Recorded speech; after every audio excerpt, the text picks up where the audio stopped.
دونوں کا ملاپ ہو رہا ہے.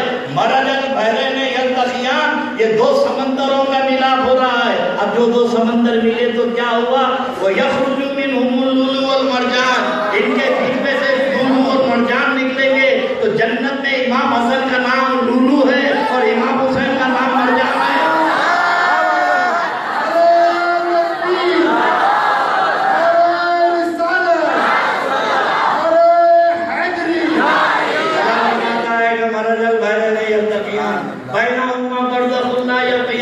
دونوں کے بیچ میں برزخ کبریٰ محمد الرسول اللہ کی یہ ہے مقام اہل بیت. جن کا نکاح ہو جائے تو جنت میں قرآن کی آیتیں نازل ہو جائیں. ان کی عظمتوں کو کون سمجھ سکتے ہیں میرے دوستوں؟ لیکن میرے دوستوں یہ بھی اسلام کی بڑی ٹریجڈی ہے. مگر کچھ بھی ہو جائے عشق اہل بیت کو دل سے نہیں نکال سکتے. بے شک سرکار، بے شک حق ہے مالک، حق ہے آپ کا کرم ہے سرکار. ہر کا حق ہے مالک، حق ہے. تمہارے بزرگوں کا کرم ہے، بے شک سرکار. تمہارے دل میں جو حب اہل بیت ہے یہ تمہارے بزرگوں کا دین ہے. آپ کا صدقہ ہے سرکار، آپ کا صدقہ ہے. ہمارے حضرت آئے تو اہل بیت کی محبت معلوم ہی نہیں ہے. تمہارے حضرت کا نام بھی نہیں جانتے تھے جب سے اہل بیت کے اس وقت سے اہل بیت کے چاہنے والے ہیں یہاں پر. یہ اہل بیت اطہار سادات کرام کی تعظیم ہم کسی کے مرہون منت نہیں ہے. ہمارے بزرگ باپ دادا کے مرہون منت ہے. وہ ہمارے دل میں عشق آل رسول ڈال کے چلے گئے. زندہ باد، زندہ باد. دادا کی خبروں میں رحمتوں اور نور کی بارش. آمین آمین. کو چین دے. ہمارے ایمان کی حفاظت کا انتظام کر. بے شک ہے. سبحان اللہ، سبحان اللہ کی قسم عشق اہل بیت ہے. اب میں عرض کر رہا تھا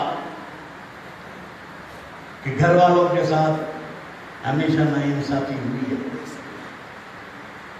اور کھلواڑ ہوا ہے اور آج بھی ہو رہا ہے. کہاں سے شروع کروں کہاں ختم کروں؟ نہیں بات ہے تو کہ یہ خاندان یزید آج کل بہت بڑا مرض ہو گیا. مسلمانوں کے ماموں تھے تو نانا کا ذکر کیوں نہیں کرتے؟ تو یہ ماموں تھے تو نانا بھی تو تھے ابو سفیان. اسلام کی تاریخ میں اسلام کا سب سے بڑا دشمن ابو سفیان. بے شک، بے شک حق ہے سر. یہ تو میرے آقا کا تدبر نبوت تھا کہ ہر محاذ پہ اس کو شکست دی.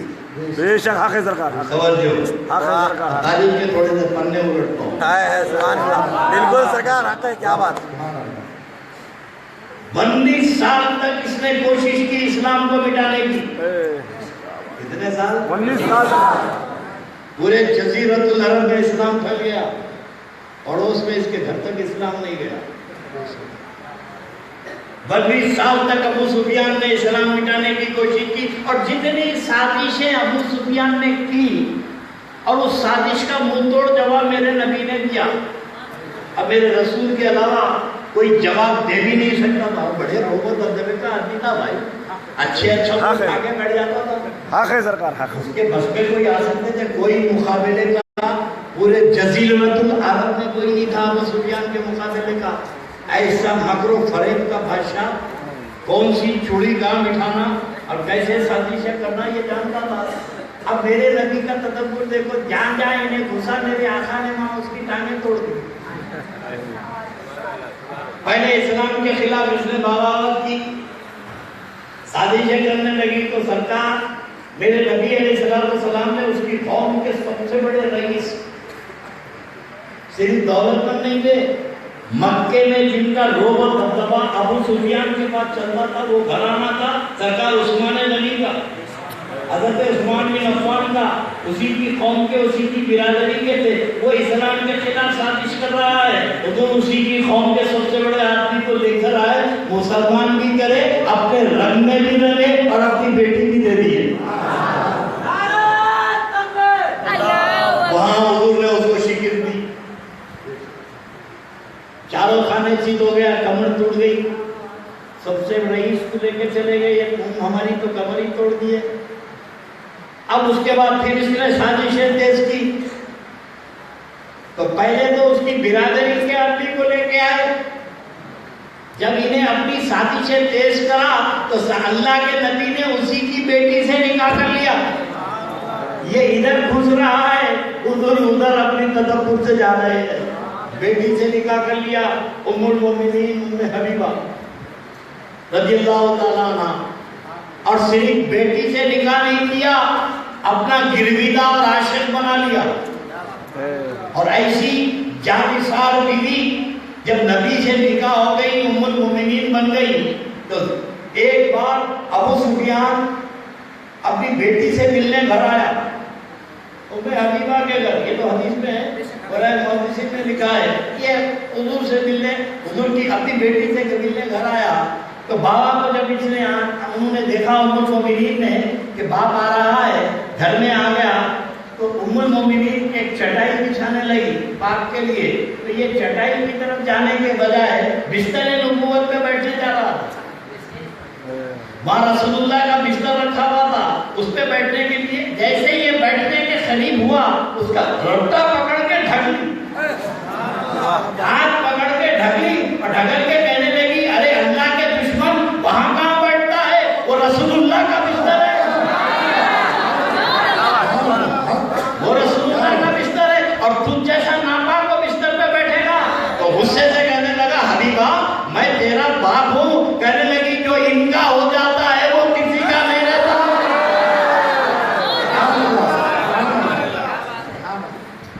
سازش میں سازش کرتا رہا, اور میرے نبی اس کی ہر سازش کو توڑتے رہے. 19 سال تک گیا اسلام کو مٹانے کے لیے. 19 سال تک 2 جنگیں کرایا, جنگ بدر, جنگ اور یہ دونوں کا بانی بھی یہی ہے. بھڑکا کے لایا. یہ یزید کا دادا امیر معاویہ کا باپ. 2 جنگیں کروایا, اور مدینے میں چین سے نہیں رہنے دوں گا, یہ اس کا عزم تھا. جب مدینے پہ اٹیک کرایا تو 313 مل کے باجا بجا دیے. یہ گھسا مدینے کو ختم کرنے کے لیے. میرے آقا کے جانثاروں نے 313 نے 1000 کا باجا بجا دیا. اور اتنا چالاک تھا, ہر جنگ میں شہید ہوتا تھا, تلوار کہیں بھی نہیں چلاتا تھا, پیچھے رہ کے لوگوں کو بھیڑا دیتا تھا, پیچھے سے بھاگ جاتا تھا. جنگ میں ابو سفیان نے زمانے جاہلیت سے تلوار نہیں چلائی, بیوقوف لوگوں کو بنایا, یہ لڑے. اب 19 سال تک اس نے کوشش کی کہ اسلام کو مٹانے کی, کامیاب نہیں ہوا. تو سوچا باہر رہ کے جو کام نہیں کرے اندر آ کے کرو. اندر آئے. جب باہر تھے تو 2 جنگ ہوئی, اور اندر آئے تو 2 جنگ ہوئی. ایک جنگ جمل, ایک جنگ صفین. جنگ بدر اور جنگ احد میں اتنے نہیں مرے جو جنگ جمل, جنگ صفین میں 70,000 صحابہ شہید ہوئے, جس میں 40,000 تو حافظ قرآن تھے. اس کا بانی کون تھا, اس کے بانی مبانی کون تھے؟ تو اسلام کے خلاف یہ بڑی سازشیں کرتے رہے. اب میرے دوستو اپنے مقصد پہ میں آ جاتا ہوں کہ یہ قربانی امام حسین نے بہت, مولا مشکل کشا نے بھی محسوس کیا کہ مدینے میں رہوں تو یہ چین سے رہنے نہیں دے گا. اور اللہ کے نبی علیہ السلام کے پاس ایک حدیث مولا مشکل کشا کو بھی معلوم تھی, حسن مصطفیٰ کو بھی معلوم تھی, امام حسین کو بھی معلوم تھی. میرے نبی نے فرمایا کہ جو مدینے میں خون بہایا وہ ہم میں سے نہیں ہے. جو مدینے میں خون بہایا وہ ہم میں سے نہیں ہے. تو مولا علی نے سوچا کہ اگر میں مدینے میں رہوں تو یہ اٹیک کرے گا اور مسلمانوں کا قتل عام ہوگا. علی نے مدینہ چھوڑا اور دارالخلافہ کوفہ کو بنا دیا تاکہ مدینے کی حرمت باقی رہے. امام حسن نے دیکھا کہ اگر میں حکومت حوالے نہ کروں تو یہ مدینے پہ چڑھائی کرے گا اور یہاں قتل عام ہوگا. اور نانا فرماتے ہیں کہ یہاں جو خون بہائے گا وہ ہم میں سے نہیں, حکومت چاہتا ہے حکومت دے دو. امام حسین نے دیکھا کہ میں مدینے میں رہوں تو چڑھائی کرے گا, مدینہ چھوڑ کے کوفہ چلے گئے, کربلا میں شہید ہو گئے. علی کوفہ میں چلے گئے, امام حسن حکومت دے دیے, حسین کوفہ جا کے وہاں پر شہید ہو گئے. ہر ایک کی یہی خواہش تھی کہ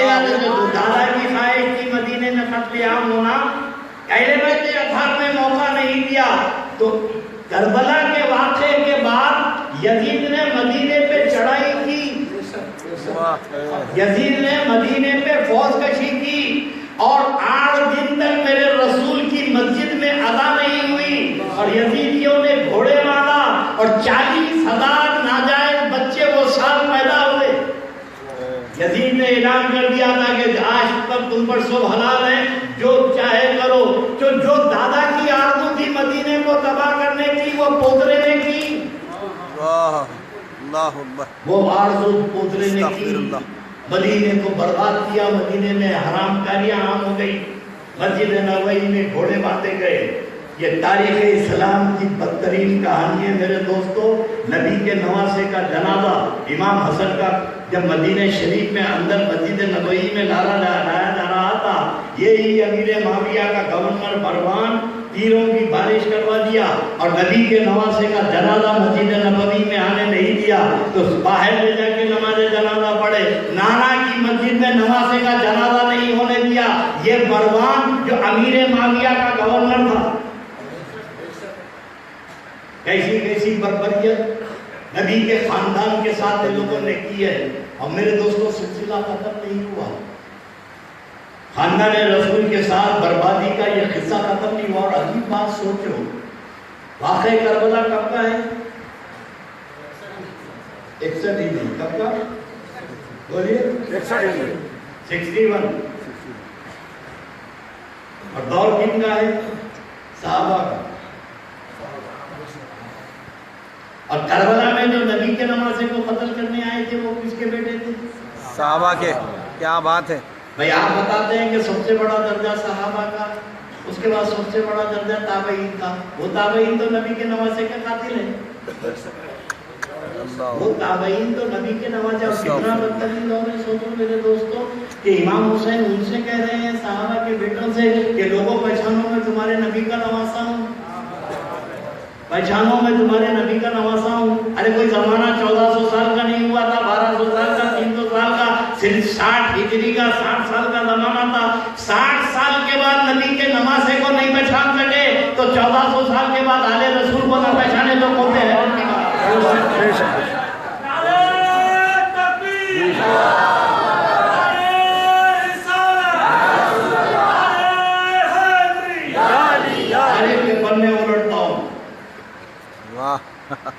سبحان اللہ۔ کربلا کے بعد، اور اس لیے مولانا مفتی کشا نے کہا تھا کہ ہماری محبت کا دم مت کرنا، ہماری محبت کی بات مت کرنا، ہماری محبت کو امتحان لیتی ہے۔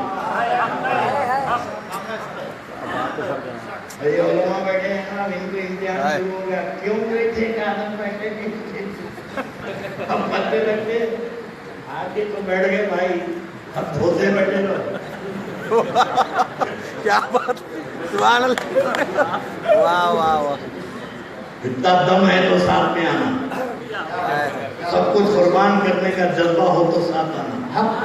علی کی محبت اتنی آسان نہیں ہے کہ ہر ایک کو ہضم ہو جائے۔ سبحان اللہ۔ علی شیر خدا کہتے ہیں کہ ہماری محبت کا دم مت بھرنا، ہماری محبت امتحان لیتی ہے۔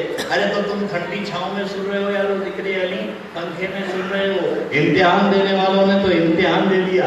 علی کی محبت کا دم بھرے، جیلوں میں چلے گئے۔ امام اعظم ابو حنیفہ کا کیا قصور تھا میرے دوستوں؟ سرکار امام اعظم ابو حنیفہ جیل میں رہے، برسوں تک جیل میں رہے، اور جیل میں زہر دے دیا گیا۔ کیوں؟ امام اعظم چوری کرے تھے، امام اعظم لینڈ گرابنگ کرے تھے، امام اعظم کو کفر کی تبلیغ کرے تھے۔ امام اعظم کل بھی تھے جیل میں رہتے وقت، اور آج بھی امام اعظم ہے۔ قصور کیا تھا جو جیل میں زہر دیا گیا؟ ان کا قصور یہی تھا کہ حضرت علی بن زید بن علی حسین کے مرید تھے، نبی کے نواسے کا دامن ان کے ہاتھ میں، آل رسول کا دامن تھا۔ اور خلیفہ وقت نے بلا کے کہا تھا کہ علی بن حسین کا دامن چھوڑ دو، میں تم کو انعامات سے مالا مال کر دوں گا۔ تو میرے امام نے کہا مرتا مر جاؤں گا، آل رسول کا دامن نہیں چھوڑوں گا۔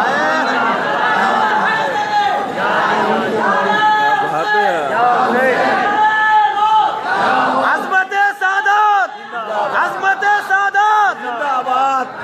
امام اعظم جیل میں